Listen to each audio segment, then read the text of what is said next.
Hi, how are you? I'm good. I've been excited to speak with you for a long time now, and I love that we connected on the topic of boredom because you know you're a busy toddler, and you've taught me how to keep my kids busy, and I teach parents how to use play to help their child with support their development. So it's kind of interesting that we're both talking about boredom today, but it's a really important topic. No, it is, and the irony is not lost on me. I'm so here for this. I love it. Perfect. First, I introduced you at the beginning, but I just wanted to say thank you on behalf of everybody. I put this little question box and said, what questions do you have around boredom? And there were a few questions, but most of them were, can you please tell Susie I love her? And all her Oh, activities have helped me so much. So I needed to say that because there were at least like 30 something of those messages. So I needed to tell you, but you have helped so many of us, including myself with the three kids, and you make it easy. And I'm one of those moms now that had always had one like or two sheets of those dot stickers wherever I went, and they saved me. So thank you for the work. oh, it's all my pleasure. It really is. What I get to do is such a joy, and it just fills my spirit so much. And then just getting to hear back from people about it really is the Mm, icing on the cake. I love that. So let's get into this topic of boredom. First, what are your thoughts on boredom? Because, like I said at the beginning, you have taught us to keep our kids busy. So, do you believe in boredom? And how do I you sure do balance believe that? in boredom. One of the things I like to joke about is that while I do post these activities, the activities are more for parents, not necessarily as boredom busters. And actually, boredom busters is one of my most hated terms. So, like other people, it's like moist, or my sister hates the word complimentary. For me, it's boredom buster. I hate the phrase boredom buster because I don't want to bust their boredom, Mhm. because in boredom, as you know, lies the secret to so much goodness in childhood that I don't ever want to take that away. So while I am the activities queen, and you know, that's what You are, I've been yeah. told. Um, I use activities not to help my kids not to be bored. I use them as tools when I need help. If the kids are fighting, or play maybe isn't going well, or I'm desperate to drink my coffee, or I need to hit the reset button on our day, that's when I reach for an activity. I don't reach for an activity, and I consciously don't reach for an activity if I hear my child say, I'm bored. Mm. I don't. And I make a very clear definition that I'm not going to do that with my kids. I'm not here to rescue you out of boredom. Mm. And I know we're going to talk a lot about that, but I'm not here to be their boredom savior. I'm here to help keep our ship running smoothly and help fill them with all sorts of amazing skills and strategies to develop in their lives. And learning to cope with boredom is one of the most important skills that we can give to our kids. Life is inherently boring. There are It is. parts of life that are just inherently boring. And if we try to kind of bowl over that with our kids, or avoid that with them, we end up causing actual problems in the long run that they're going to run into. And you know that as well as anyone.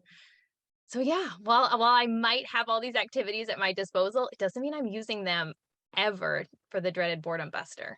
And I think that that's a really big misconception around all of this, because there have been a lot of parents throughout the past few years that I've been doing this, that come to me and ask me, or have guilt around the fact that sometimes they're not enjoying certain activities that they're doing with their child, or they don't like play necessarily with young kids, or they tell me that they run out of ideas, throughout the day.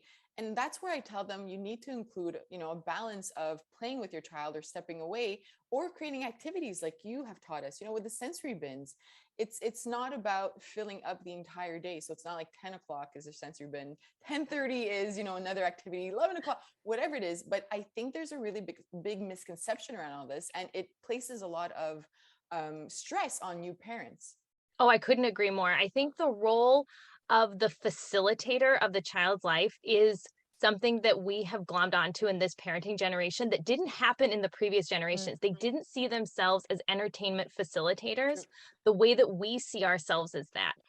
And I'm not 100% sure where that came from, or how we kind of shifted. And maybe it is just because we were one of the first generations to really choose to get to have children, and at what time, and all these other, really interesting cultural factors about parenting in our generation. But it is very interesting that we have chosen to walk down this road of being these entertainment facilitators. And really, by doing that, we've taken away the ability for our children then later in life to be their own entertainment facilitators or their own, guides in life, and to build their resilience and all these deep cognitive skills that we want them to develop, we end up accidentally removing by taking on that role. Yeah. And I think also we like to fill in these moments of boredom or these voids of something where, it's either during the car ride or waiting at a doctor's office or, just different situations where we can become uncomfortable because our child is uncomfortable and we're Mhm. able to fill that in now with screen time. And I don't want to like put screen time down because there are moments where we need to step back as a parent and take a breath. But I think Absolutely. that those periods, those dull periods, we become uncomfortable as well. And I think back to my own childhood. I was raised like at my grandparents' house, and my grandmother was alone with me, and she would basically throw me outside and say, "I'll see you at lunchtime." Right. And it was like 8 a.m. and it was like, "Come back at 11 when it's lunchtime." And I would be in the backyard by myself most of the time, and I'd have to figure out what to do. And we've kind of removed that a little bit from, or actually a lot. We've removed that a lot from kids because we're also scheduling a lot of activities in terms of like sports and instruments or whatever it is. So their days are not what they used to be when we were younger. Yeah, we've gone from kind of every previous generation growing up in a very child-led Mm, childhood into now we have this very parent-led childhood where we want to be responsible for their enrichment and their engagement and their future happiness and their successes. And we do all that by adding in all these extra bits because we want their life to be quantified. We want to make sure that we can see the data. And if the data says that we've done X, Y, and Z to get them to this final outcome, then we've been quote unquote successful as parents. But if we go back to that child-led idea where we can let kids learn naturally and learn through play and learn through their own experiences, that puts us in the back seat, and that becomes a really uncomfortable position for a lot of parents because we want to make sure that we're guiding, molding, and driving our kids into the right paths. mm, But what we accidentally do is we're pushing them maybe into a path that isn't the best for their development, and that child-led one would have been or could have been the much better path. And like you said, we end up scheduling and over scheduling all yeah. of their time to where they lose the ability to self-entertain and to find their own way. And when a child becomes very overscheduled and their life is very scripted, then that's where I feel like we see those kids particularly getting the most bored because they haven't had that ability to learn the skills that they would have otherwise learned for the moments when they are free and they are in free time. Then they come back and say, "Well, I need something to do because I'm used to you giving me the answer. I'm used to Exactly. having an adult telling me what to do. I'm used to this very structured time." So then the idea of an unstructured time becomes very scary and very stressful for those children. And Mm. we don't want to see that, and we don't need to see that. Kids know what they know inherently how to play and entertain. We just have to allow that to blossom. How did that look like in your home? Let's start off with first child when they were babies, because one of the common questions I had received today was, when do we start this? How do we introduce boredom? So how did the day look like in your home with your first child? I With my first child, I was very lucky very early on to recognize that he was self-entertaining all the time and that this Mm, was something I wanted for him. And so I would watch him on his playmat and I would see that he was staring up at the little playmat mirror and I go, "Oh, that's so cute. I'm not going to interrupt that." mm, Because just like an adult doesn't want to be interrupted in a conversation, a child doesn't want to be interrupted when they're in the middle of whatever it is that they're very engaged and focused on. So I would watch him on his mat and I would watch him with like a little block or a rattle or something. And I would just be quiet and I mm, would let him be there in that moment by himself. And like you said, I think that that's something that people think that self-entertaining and independent play and being alone with your thoughts is something that develops much later in yeah. life, but really it starts the day they come home from the hospital. Mm, You can let them be at one with the world and with themselves. They can sit and look in a mirror, they can look out the window. If you see them being thoughtful on the changing table, just, you don't need to ask them what they're doing. You can just let them breathe and let them mm. be and let them look and engage. And so often we want to interject ourselves and give ourselves something to do and make Yes. sure that we're doing everything possible when really by not doing anything, you're doing maybe the best thing you could be doing in that moment. And it's interesting, the way that we're kind of programmed now is that the more we do, the more productive we are, the better it is for us, right? As adults. And something I had learned with my kids, by the time I had my second one and we would go out and take walks, and they would stop and, pull some grass or, find a little dandelion or pick up a rock. And my brain was almost programmed to say, let's go, let's continue, let's move on through our walk. We need to get home. And then I had to stop myself and say, no, I have nothing to do when I get home. It's just a walk. Why am I rushing them?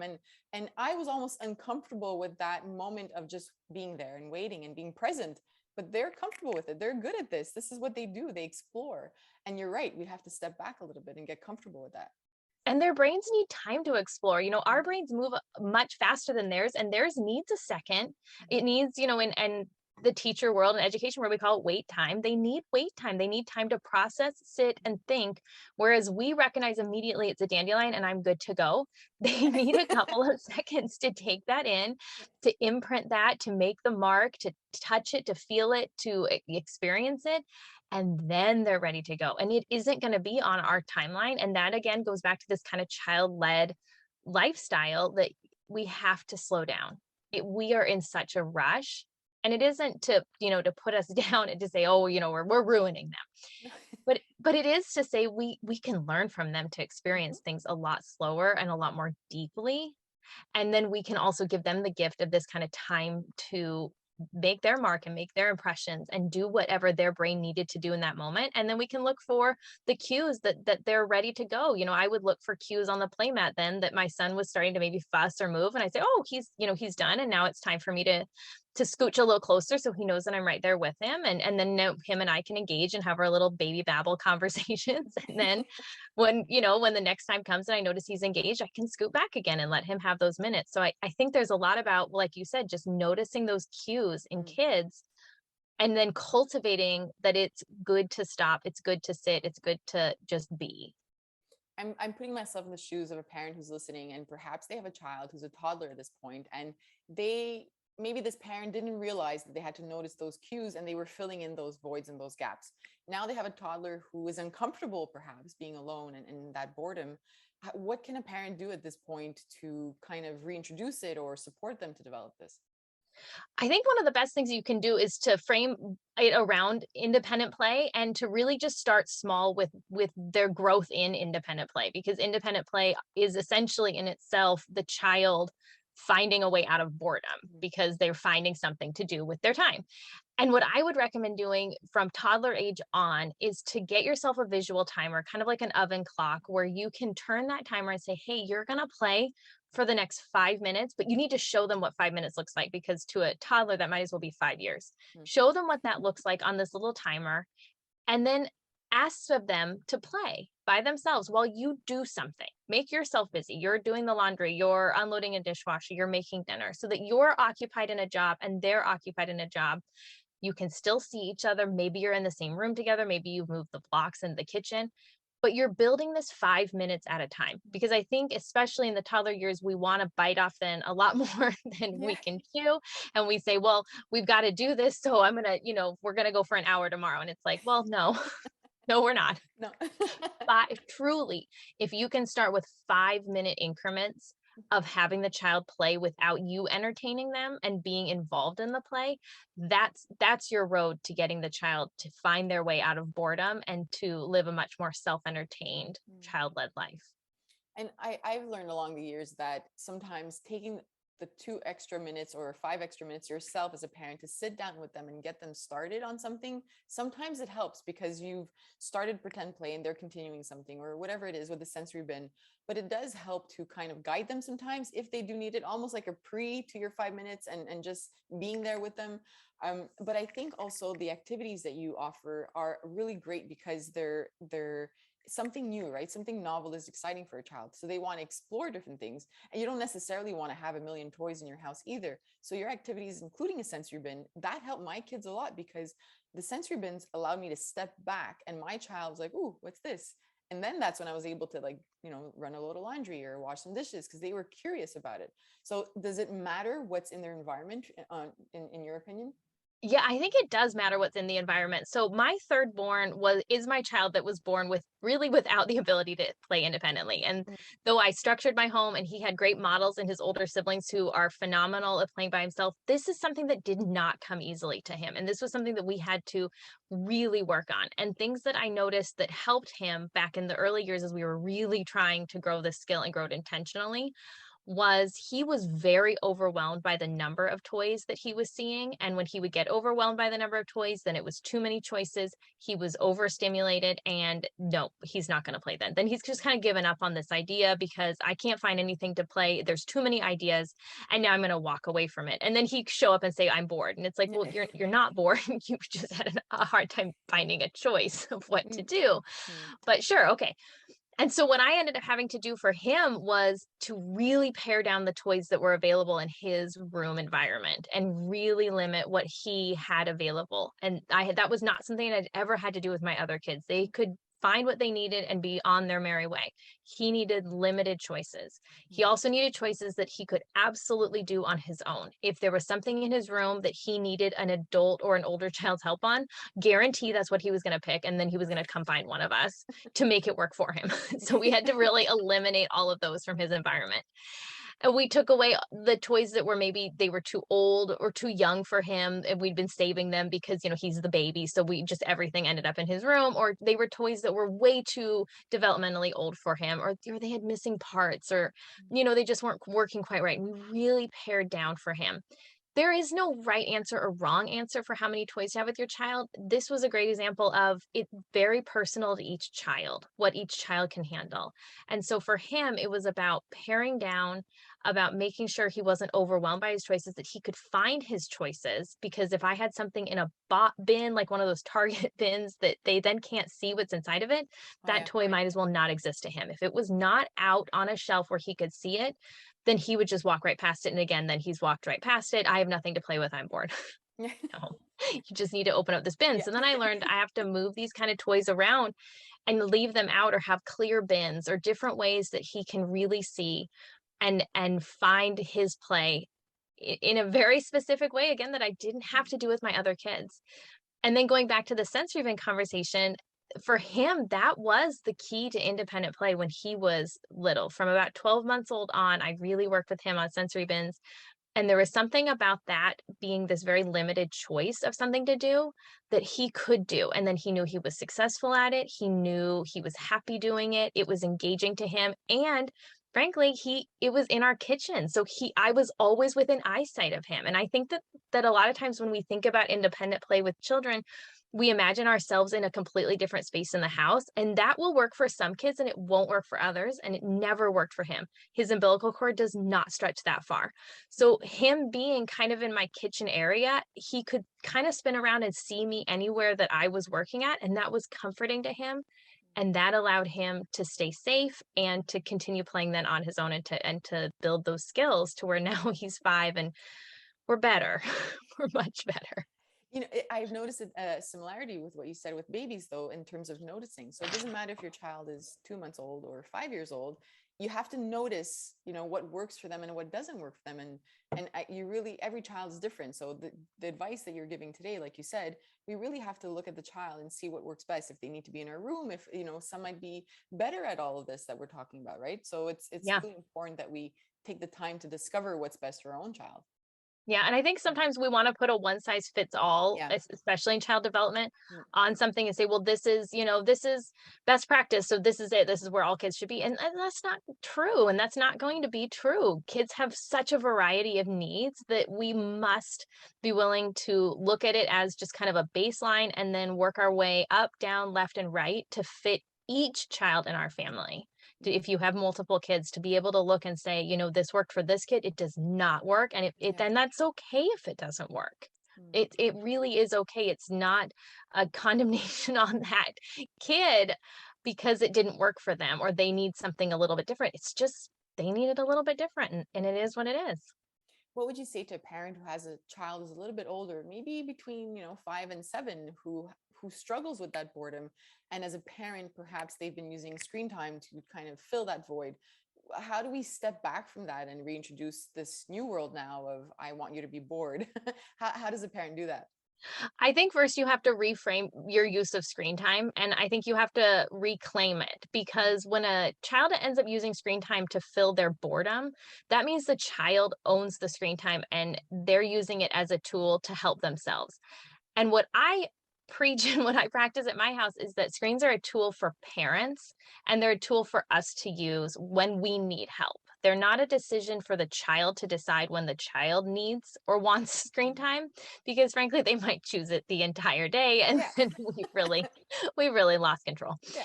So instead, what I would look at doing is starting screen time to be a predictable schedule that these are the times a day when it is absolutely available. It will always be available. You can count on this like clockwork. It will be available. In my house for my kids, that's around breakfast time when I'm cooking breakfast and trying to start our morning and like reprogram my day. They get their 30 minutes then. And then in the late afternoon, kind of after that nap time, rest time, quiet time, my kids get another dose of it in the afternoon. And again, it's a very predictable schedule. They know when it's coming. They don't have to worry it's not going to come because I've built that trust Mm. with them that they know it will absolutely come at those two times. And because of that, then they don't feel the need to ask for it throughout the day because they know the answer will be no. And they also know when the routine is, they know when to expect it. So if that is something that you're struggling with at your house and your child is coming to you constantly throughout the day, can I just do screen time now? I'm bored. I would really encourage you to set that boundary. To start today, find your time or times throughout the day that you do need screen time and it will be comfortable for you and it is something you can give your child and then pull it away at the other times. They need a predictable routine. They need to know when it's going to start and when it's going to stop, and that they can Yes. count on that because they need to also then know that it's not a fallback option later in the day. That this is not something that I can decide around lunchtime. I'm really bored. I just would like to have my tablet back. Well, no, it's not available right now. And we look at it the same way maybe we would look at, if they asked to eat bread all day or if they wanted to eat candy all day. It's the same kind of thing. We have no problem putting a limitation around it in a lot of other things in parenting. And so we can do the same thing with screen time. And play begets play. And so the more a child can play and the more that they can get used to that play and used to the fact that the tablet isn't going to come rescue you and take away this feeling that you're having right now, the better. Because really, especially as they get older, they need to learn to be able to sit with that boredom because frankly, as we know, there's a lot of boring times at school. And when we get into that school age, they have to have that skill. They have to have that ability to handle and sit with boredom. They have to be able to. It becomes very crucial to their existence in the elementary, middle, and high school life. This is exactly what led to my posts on boredom. I was listening to the audiobook of Atomic Habits, and near the end of the book, he talks about intrinsic motivation and how, I think they were comparing athletes, and the ones that did well were the ones that were able to motivate themselves past that boredom of that plateau. Like, I'm not getting any better, but I need to keep running every day or whatever it is. But they were talking about that, and that made me think of school, where we have to kind of push through the boring subjects or the boring moments. And I'm so happy that you brought that up, because we don't think about the impact that this could have, including intrinsic motivation. So when I've dealt with parents who have school age children, they'll say, like, how do I get them to be motivated, right, without the external factors? But it starts very young. And when you're bored and a child is sitting there and sees something and says, oh, I wonder what that would do if I kind of built a tower, if I put those two things together. It's child led. They have an idea, and they've done whatever they thought of and created something, and that's internal motivation. Yeah, and that's really what we want to get kids at Mm, because as they get older and school gets more challenging, mm, they have to be able to keep themselves motivated. And I exactly. think one of the something that parents end up doing a lot of times is we equate boredom with intelligence and we say, well, my child's bored in school because, I think that, school's really easy for them. Yeah, And I true. think what we need to understand a little bit more is that boredom happens on both sides of the coin. You can be bored when something is too easy and you can be bored when something is too hard. True. Mm, And that boredom isn't necessarily caused by the level that the child is at. It might just be the level that the activity is at. mm, And as kids understand boredom when they're younger and they bring that into the school time, they really are able to handle that and either get their needs met by Mm. saying, hey, this is too easy, or hey, this is too hard. I have a lot of questions because I'm not able to do this. And again, that becomes that intrinsic motivation. Do they want to get better? Do they want to better themselves? Do they want to solve this problem, whether the problem is too easy or too hard? But it really does all go back to this understanding that it's okay to be bored, that bored is a fine emotion to have. And we have to see it as an opportunity to start something new and start something exciting and to work within ourselves to cope, to cope with it. I think back to when my kids were young and we were sitting at the doctor's office and we had a lot of parents around us that had their babies and were like looking at screens. And, I guess sometimes, you don't want your child to cry. You're in a, public area. But we would walk around and look at either if they had paintings on the wall, or we would sit there and people watch. Now, I don't know if people watching is something I like to do because my husband's Italian and, they just they people watch all day. Like when we visited Italy, it's so fun. You're bored. You're not doing anything. There's no purpose to what you're doing. But, having that child in that situation is really nice because now they're able to just sit there. And of course, now they're getting older. And sometimes they'll say, I'm bored in the car ride. But then I'll say, what can you do with that boredom? Can you play Simon Says together? Can you play I Spy? I wonder if, giving them the ideas, is that something you would recommend? Or do you just tell them, like, deal with it? Well, first of all, I love the way you phrase that. What can you do with that boredom? Mm. Because that just makes it sound so empowering. Like, you're right, you are bored. What are you going to do with that? Like, where do we go from here? For me, if my kids come to me and say they're bored, instead of dismissing the emotion, because Sure. it's frustrating to be bored. Nobody likes the feeling of bored. I was at an orthodontist appointment with my son the other day. I didn't remember a book. There's no magazines in the waiting room. It started to go on longer than I Oh, no. expected. My phone internet wasn't working, and all I could do was text. And I texted my best friend and I said, I'm at the orthodontist and I'm bored. Entertain me. And she wrote back, no, you have to sit with it. And I just laugh because, it's kind of like what we'll say to kids. Yeah. But so what I like to do with my kids, if they come to me and say, I'm bored, I honor that emotion. Wow, you're bored. Okay. Let me help you really quick to find what we can do. And I think the key is really quick because I'm not going to make attention seeking part of the answer to boredom. I'm going to really quickly toss out a couple of ideas and then go right back to what I'm doing. Oh, wow, you're bored. You are welcome to go outside. You're welcome to color right now. You're welcome to do the dishes with me. Maybe someone will pick me up on that. You're welcome to, head to the sensory bin. Let me know what you choose. And then I turn around and I always end it with that. Let me know what you choose. And I just kind of walk away and I leave it at that. And sometimes what they'll choose at a young age is maybe to just sit on the floor and stare at you. All right, well, that's what you chose to do. I'm going to go back to doing the dishes, which you said no to helping. Mm. But my goal always with that is, again, to just remind them, give a few quick ideas, not get sucked into the trap of where I'm trying to like overly entertain them or give them all this attention Mm. based on the words I'm bored, because I don't want them to then be like, well, I'm bored. I'm going to go talk to mom. And now she'll give me like a 20-minute conversation and that'll satisfy me. I just want to give them a few quick ideas to help them redirect. And I'm going to say it's 50-50 on when they'll take one of the suggestions or they just walk away from me and go do something else because I did not give them anything they were interested in. Mm. They always go and find something else. And that also just has to do with the culture of our family and this idea that there's plenty to do, you have stuff to do. You're just maybe a little lost or a little confused on what to do. I'm happy to help you to, spin around the house really quick and take a quick inventory of what we have. Something's going to spark your interest. Mm. Worst case scenario, sit on the floor and watch me finish the dishes or help. Please help. Please, please, exactly. Or So just many do the kids, dishes. so many dishes. My dishwasher broke the other day, and I was like, no, no, no, this can't happen. No, Can't, no, no. no, no, no. I'm thinking of some emails I've received from parents who are single parents, and they have guilt around the fact that they Mhm. might tell their child, go play, or it's okay to be bored. Have you experienced the same thing? And what would you give them as advice? Yeah, and I think the same thing happens with parents with an only child. We get very wrapped up in making sure that the parent is the Yes. play, the play maker, the play friend. And it is always okay and it is always great for a child to play independently. And it is always good, whether the child has siblings, doesn't have siblings, has a parent, has two parents.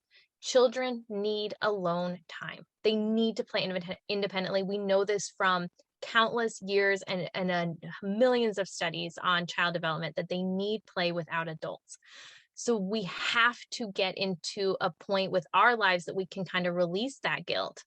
It is okay if you are a single parent. It is okay if your child is an only child for them to go play alone or to be bored or to figure something out. No matter if that child has two parents or has a sibling or not, Mm, that child has work they need to do playing, and you have work you need to do as their parent caregiver. mm, And we can't have you taking the burden of their play onto your already unbelievably full plate. exactly. So that is something that you can push off of it, let them handle play, and then come back together for what I call connection time activities, puzzles, board games, walks around the block, cooking together, having deep conversations. But play really is something that all parents from all walks of households can say, it is okay for me to say no to playing with you right now. I have things I have to do. Your job is to play. My job is 500 other things to make this family and our life run smoothly. Mm.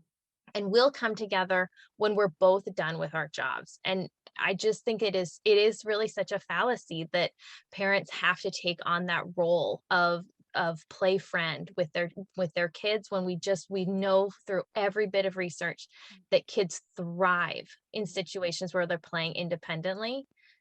And it really is just one of those, I know it is so hard, and it is so much easier for me to sit here and say it to you than it is to put it in practice. Yeah. But the next time you have to say no to your child for play, take a deep breath and say, I'm saying no to play because it is what's best for them and what's best for me right now. And that is okay.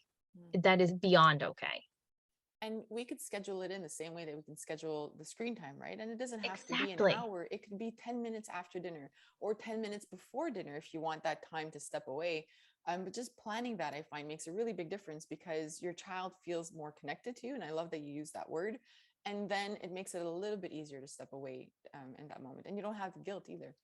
Yeah, and I think having play as a routine time, if you have Mhm, play every day after breakfast and every mhm, day after dinner while I'm doing the dishes is your 15, 20 minutes of play by yourself time, I think that's awesome. yeah. And that also helps the child to get into a habit of after dinner each night, my parent goes to do the dishes and I go to my room to play. And it's this little break time, and then you come back together and you have your connection time. And there's such beauty in that. There's such beauty in routine with children. There's so much goodness in there alone Mhm. that I think we can really apply it to their play. There was a study that I mentioned last week, and I thought it was interesting to look at neurodivergent Mhm, children. The one that I looked at, I think it was with autistic children, and I think or ADHD. Actually, I forget. I'll have the link in the bio for everybody who's listening. But the study mentioned that these children might look for risky behaviors or mhm. some sensory seeking behavior if they're bored. So not every child, this reminded me that not every child will deal with boredom the same way. How Yeah, can I a parent loved that navigate that? when you added that into that post, and I actually that was on my list of things this weekend to look back through was that study. I thought that was so Mm, fascinating and such a great reminder to parents. Again, going back to what we talked about, that this is not a one size fits all. exactly. Yeah. It's whatever size fits your child. Mhm. Mm. Yeah. And I think it's really important to mention that because I know, again, it comes back to some parents feeling like they might have failed at parenting or they're doing something wrong because their child is not thriving for, when it comes to boredom and they're not, it's more than whining. They're looking to, fill this void through risky things. So I just want to make sure that we mentioned that.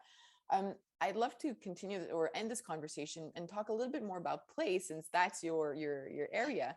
And I think with what we were talking about in boredom, play comes into it. You started our conversation with child led, and perhaps there are some parents who don't understand what this means and have this understanding that play means we have to sit there with them, or they have to be filled with toys, around them. So what is child led play, and how does a parent do this? So, child led play, what we think about in education, we talk about unstructured, independent free play. It's such a mouthful, Yeah. unstructured, independent free play. And that means that it is play of the child's own will, independent of adults, and unstructured with no predetermined outcome. We're letting the child completely decide what they want to do. If I come to my child with my post-it note activity and I've got everything written on the wall and I say, here you go, here's some post-it notes, you're going to match it up to these letters. That's a structured play activity. It's great. It has lots of value, but it's a structured play activity.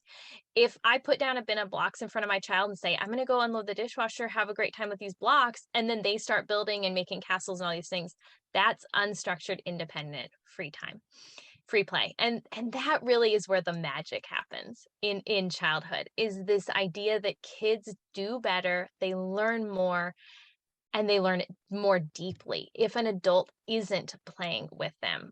We know that adults, though with the best of intentions, we accidentally change play. We It's make true. it less intrinsic. We take away a little bit of the child's free will because they might not feel as comfortable ending the play because they don't want to hurt our feelings. And those little tiny tweaks that happen in play, they lean on us for problem solving. They wait for us to rotate the puzzle piece. Those little tiny tweaks that we accidentally make to play, they really do have an impact when we combine them over long periods of time, and we talk about that this is how every single play moment happens for this child. Mm. So instead, what we wanna do is we wanna breed this culture in our family that we value a child's unstructured and independent free play, that we value what the child can do and how the child can lead themselves into their own way. As adults, it means hanging back. I always call it sittervising. We can sit and supervise from a seated position and watch the magic unfold. And when you're sitting or you're working or you're doing chores and you're seeing your child play, I hope you know that that is the most significant and important work that your child can be doing at that moment. And again, going back to this guilt that we often Mhm. feel when we remove ourselves from our children's play, we don't need to feel that. Instead, we can look and go, "Oh my gosh, look at what they're learning. Oh, look what they're doing. Their brain is working so hard right now as we're unloading the dishwasher, folding the laundry, or answering a work email." There is so much beauty and so much goodness Mm. that comes out of a child leading their own play activity that just can't be replicated when adults are playing with. So as you can and as you grow this skill, the more that you can back yourself out of play, please know you are doing so much good for the child. I am sure a bunch of parents listening to this right now just kind of like exhaled. And like you just like let all that guilt like leave them, because I do know that lots of parents have this guilt.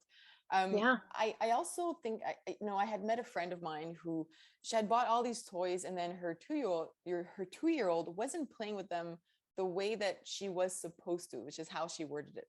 And I thought that was interesting because I said, well, how is there a right or wrong way to play if that's the way the child wants to play with it, right? So I think it was a board game for 2 or 3 year olds, and the child was removing the pieces and playing with the little figurines, and but was entertained for 20 minutes Yeah. doing the wrong thing according to the parent.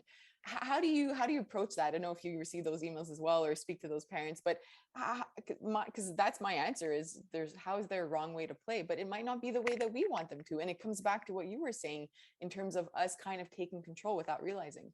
Yeah, and I think it also goes back to the very beginning when we were talking that as parents we wanna be the drivers. Hmm. And in play, we really not even we don't even need to be the co-driver seat. We need to be in the back seat, like way maybe even off the vehicle as we just watch them, which is really It's hard. hard. It's Yes. really hard in parenting. We want to make sure they're eating the right foods and that they're, listening to the right stories and that they're, having the right experiences. And then when it comes to play, we really have to say, well, here are your tools, go for it. And we have to let go. We Mhm. have to. I think it's very important that we do recognize that toys are the tools for play and that we are the gatekeepers of those toys and those tools, and to think thoughtfully about what we bring in our home. Mhm. Thinking thoughtfully about toys doesn't mean expensive. No. A toy's value is not determined by its cost. Mhm. It's determined by whether or not the child likes it and whether or not the child True. can find value in it. My kids have this horrible toy that I can't even tell you how much I hate this toy. It kind of talks and grows and it makes weird noises and they scratch its but I can't even describe this toy. My brother gave it to them. They love this toy and the joy and the play that that toy has brought them in the last 3 years. I wanted to vomit when that toy came into my home, and I began immediately thinking about, how do I get that toy out of my home? And here we are 3 years later. And the other day, it really did look like it had finally broken. And my husband looked at me and he goes, I'm really sad. And I said, I'm really sad too. Someone needs to fix this. And we got it fixed, and Oh. it's back to working. But it just really goes to show that we can't decide what the children are going to like to play with, and we can't decide how they're going to play with it. What Mm, we want to make sure is that they have tools for their play, they have opportunities to play, and that we're standing back and letting it happen, no matter if it drives us bonkers or not. As long as they're safe, yes, exactly. we're good.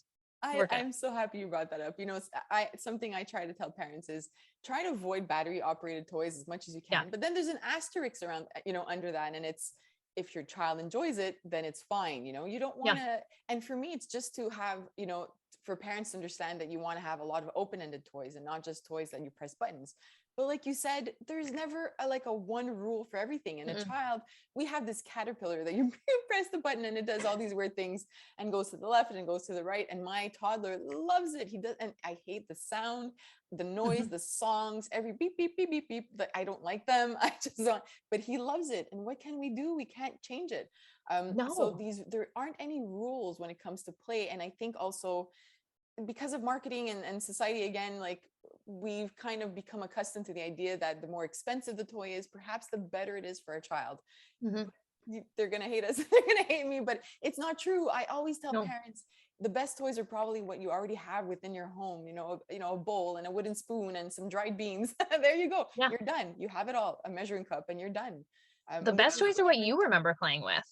They yes, are. Yeah, and I yes. think marketers have done such a great job preying on the fears of parents. Mhm. They slap the word learning, they slap the word educational. Educational. They tell you you need this toy or your child is going to fail to succeed and fail to thrive, and that becomes very scary for us. I mean, they're very good at what they do. We have to be smarter than that. We have to look at that and go, yeah, because they're trying to sell it to me. Of course, Mhm. they're going to tell me that. Have you ever seen a set of wooden blocks have to tell anybody that how great they are? No, we know how great wooden blocks are. We all had them in Exactly. our childhood. We know how great Mhm. wooden trains are, or, Lego Duplos. We know how Mhm. great these toys are because we grew up with them and they're the toys from our memories. Mhm. And the toys from our memories are a lot of the best toys for our kids because they were the same toys our parents had. These are the toys that have stood the test of time. Mhm. I think it's just marketers and these companies, they do such a great job of preying on our fears that our kids are going to fail, and that if we're not, again, driving their learning and driving their education and driving the way that they play, that they're not going to drive it in the right direction. And Yeah.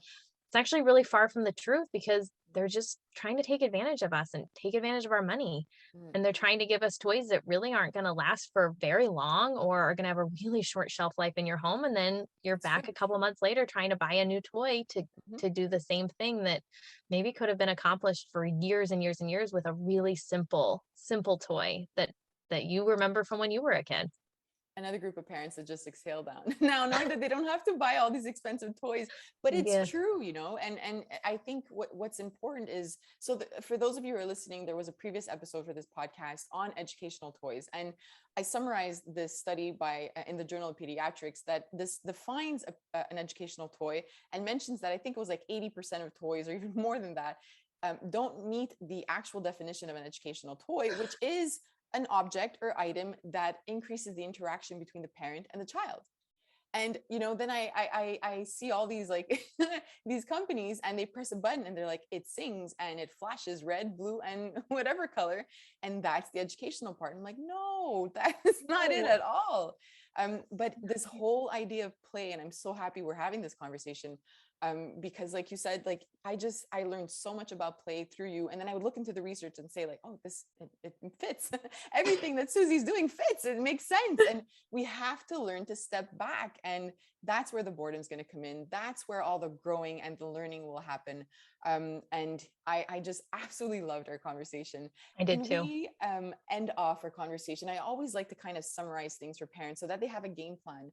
What would you say to a parent who listened to this episode and they're like, oh, okay, hold on a second, I need to I need to like rethink how I'm doing this in my home, regardless of the child's age? What's the game plan right now that they can start off with?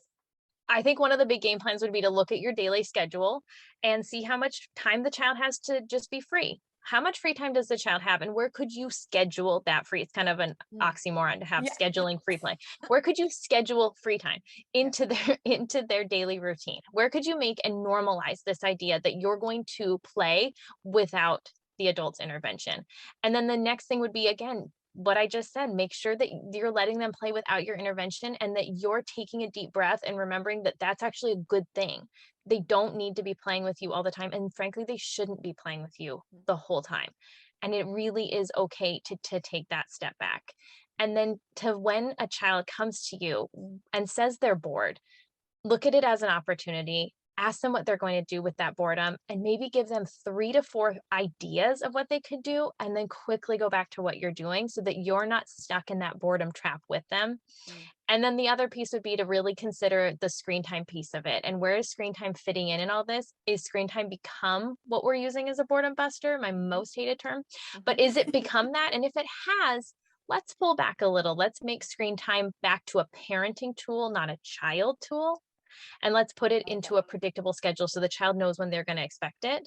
And then they're not using it as something to overcome boredom, but Mm. instead they're using their own sense of resilience and problem solving and their own beautiful mind to solve and to give themselves so many opportunities, so many.